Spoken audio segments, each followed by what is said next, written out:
2, 1. So we're going to talk a little bit about the kind of approach to and pedagogy for teaching navigation at camp. And what I'd say first off is navigation is similar to knots and cordage. It takes some focus. It can be sometimes difficult to get kids intrinsically excited and interested in it. So having some more intentional and thoughtful ways of getting kids into it, unlike shelter or knives or fire, which kids generally are pretty hungry for. So there's something to be where you're going to put more intention and preparation into a subject area. Knots and navigation are ones that are good places to think about that. And I'll talk about that a little bit here, some different strategies for that. And navigation is also relatively safe. So just like knots, you can get started on navigation on day one. And if you're wanting to kind of feel the group out and understand who it's going to be good to do knives with yet or fire, and kind of maybe wait a day or wait a little while to introduce those, then navigation is something you can jump into a little bit sooner. So with that said, there's two branches of navigation that we typically cover, and they're somewhat distinct from each other.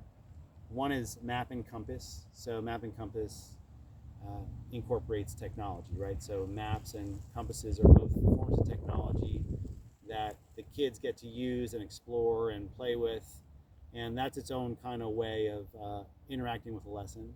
And the other one is natural navigation, and that's really more in the world of being a naturalist. And so it definitely connects kids with nature more directly, and it encourages or demands at some level students, whether adults or kids, to be more inherently curious about nature and what they're seeing around them. And it has more broad application because it doesn't depend on technology or having a map or a compass on hand. But it can be more nuanced, and it can be more difficult to create games and adventures out of. So that also is something to give more thought to when you introduce natural navigation.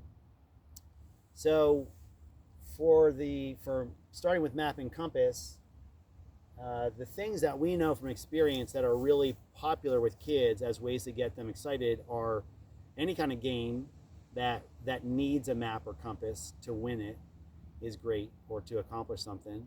So introducing the game first and then saying, and the way to win this game is through effective use of this thing called a compass. So in order to play the game, let's teach you how to use the compass. And that can be a great way to get kids hungry about something, and then see the compass as something they want to learn because it's going to serve a direct purpose. The other game that is really popular with kids is bushwhacking.